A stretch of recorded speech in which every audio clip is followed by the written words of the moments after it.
It's to late, اور اس کا کوئی اتنا بڑا فائدہ بظاہر نظر نہیں آتا، اور ان پہ اعتبار کرنا بھی جو ہے وہ مشکل ہے، سوائے اس کے کہ بھئی وہ فوج سے ان کا راستہ جو ہے وہ ہم باہر ہو جائے، اس کے علاوہ کوئی نظر نہیں آتی کہ بھئی ان کی نیت درست ہو۔ اب یہ ہے کہ بھئی الیکشن کا مہم شروع ہو چکی ہے، یہ ہونے والی ہے، آگے رمضان ہے، اس سے پہلے الیکشن مہم نے زور پکڑنا ہے، اور حکومت کی جو ہے کارروائی یہ ہے کہ بھئی ان کو الیکشن میں کمپین میں شامل نہ ہونے دیا جائے جی عمران خان صاحب کو، اور اس کے لیے یہی ہے کہ توشہ خانہ کا ایک کیس رہ گیا ہے ان کے پہ بڑا، اور اسی میں ممکن ہے کہ ان کی گرفتاری ڈال کے تو ان کو اس سے دور کر لیا جائے الیکشن مہم سے، کیونکہ نواز شریف صاحب جو ہے وہ تو آ نہیں سکتے پابندی کی وجہ سے، تو نون لیگ کی بھی الیکشن کمپین کمزور ہے، تو اس کا ان کو بھی کمزور رکھنے کے لیے ایک یہ سٹیپ اٹھایا جا سکتا ہے کہ بھئی ان کو توشہ خانے میں اندر کر دیا جائے اور پابندی لگوا دی جائے، جس طرح عمران خان صاحب نواز شریف صاحب پہ لگی تھی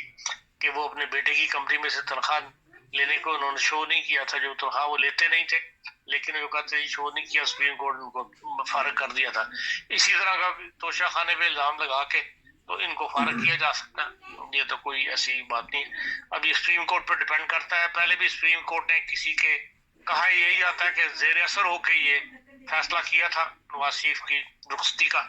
اور اب بھی ہو سکتا ہے کہ بھئی کوئی نہ کوئی ایسی طاقت اس کو سپریم کورٹ کے اوپر پریشرائز کرے اور وہ ایسا فیصلہ لے کے تو ان کو سائڈ لائن کر دیں۔ اب یہ ہر آنے والا دن جو ہے ایسی ہی خبروں کا ہم منتظر رہیں گے، کوئی نہ کوئی ایسی خبر جو ہے وہ ہمیں سننے کو ملتی رہے گی۔ اچھا، کیونکہ آپ نے 1-1.5 ماہ پہلے بتا دیا تھا کہ اگر گرفتاری ہوئی تو توشہ خانہ کا کیس ایسا ہے جس میں یہ عمران خان جکڑے جائیں گے، تو ایک تو یہ بات، اور دوسری بات آپ نے بیانیے کا ذکر کیا کہ انہوں نے کہا کہ میں NRO نہیں دوں گا، ہمارے سیاستدانوں کو پاکستان میں کوئی نہ کوئی تو بیانیہ چاہیے، تو جس طرح بھٹو صاحب کو روٹی کپڑا مکان، ضیاء الحق کو اسلام، اور مشرف کو کہ پہلے پاکستان میں ترقی یافتہ رکھنا چاہتا ہوں، تو عمران خان کو بھی یہ بیانیہ اس وقت سوٹ کرتا تھا کہ میں نہیں چھوڑوں گا۔ دیکھیں ان کو بیانیہ یہ کسی کو بھی شوٹ نہیں کرتا اس قسم کی سیاست کے اندر۔ ہم یہاں دیکھتے ہیں کہ ایک دوسرے کے خلاف بہت کچھ کہا جاتا ہے، لیکن پارلیمنٹ کے فلور پہ جی وہاں کوئی نہیں جھجکتا کسی کے بارے میں بات کرنے سے۔ جی پارلیمنٹ کے فلور پہ آ کے سب بات کرتے ہیں، لیکن جلسہ عام کے اندر، پبلک کے اندر اس قسم کی باتیں یہاں کی سیاست کے، مغربی دنیا کی سیاست کا حصہ نہیں ہے۔ ان میں بھی آپس میں اختلافات ہوتے ہیں، ایک دوسرے کو اوپر چٹن جوڑ چلتی ہے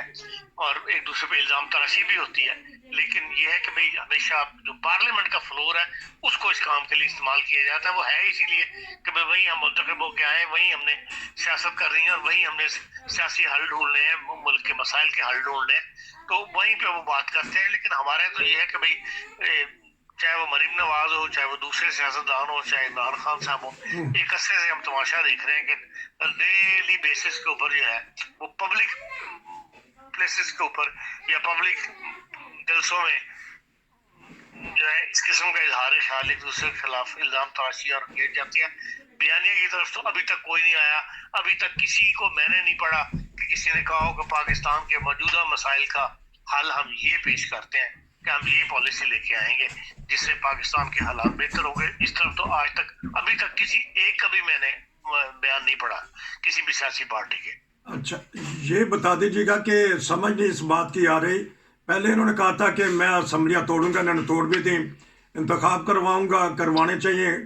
سپریم کورٹ نے کہہ دیا کروا دیں، لیکن اب یہ انہوں نے نیا شوشہ کل سے چھوڑا ہے کہ اکٹھے الیکشن ہونے چاہیے، یہ ملک کی بہتری ہے، تو پھر یہ اس اتنا بکھیڑا کیا کیوں تھا کہ اگر انہوں نے اکٹھے ہی کروانے اکتوبر میں یا اس کے بعد 6 مہینے رہنے دیتے اسمبلیوں کو؟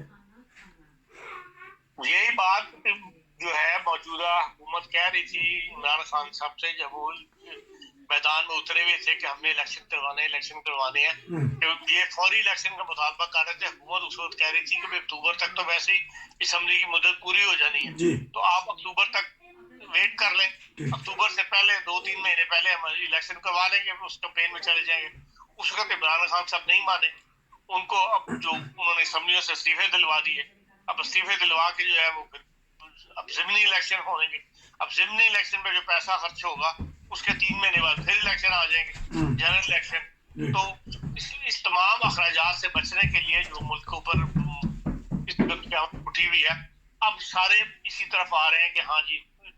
عمران خان صاحب کی پارٹی کے بھی بہت سینئر رہنما یہ کہہ رہے ہیں کہ بھائی اکٹھا الیکشن جو ہے اس تک کروا لیا جائے، ہمیں کوئی اعتراض نہیں ہوگا کہ بھائی جنرل الیکشن ہو جائے، اسی میں پھر پنجاب کے اور ان کے الیکشن بھی ہو جائیں گے کے پی کی بھی. اور بہرحال یہ بات ہمیشہ ہمارا دستور ہی ہے کہ جب وقت گزر جاتا ہے، دیر ہو جاتی ہے، سر سے پانی گزرتا ہے، پھر ہم سیدھے راستے کی طرف آتے ہیں. یہ بات اگر پہلے آ جاتے تو یہ تمام جو بھاگ دوڑ ہوئی ہے، جو کچھ ایک دوسرے پر الزام تراشی اور جس سے عدم استحکام رہا اور معیشت کی طرف توجہ ہٹی رہی، وہ بچ جاتے اس سے. لیکن بہرحال نظر یہی آ رہا ہے کہ کینڈیڈیٹس بھی یہی چاہتے ہیں کہ بھئی اب ہم اتنا پیسہ خرچیں کہ کمپین چلانے کے لیے، اس کے 3 مہینے کے لیے وہ اسمبلی ہوگی، 3 مہینے بعد پھر الیکشن ہوگی، پھر ہم ایک نئی کمپلین چلائیں. تو یہی چاہتے ہیں کہ بھئی اب الیکشن جو ہے ایک ہی سطح پر ہو. اب اس کے لیے کوئی راستہ پیدا کرنا جو ہے وہ ان کا کام ہے، سیاستدانوں کا. یہ جو بات کی ہے عمران خان صاحب نے کہ میں سمجھوتا کرنے کے لیے تیار ہوں، اس سے مجھے یہی لگتا ہے کہ شاید وہ اب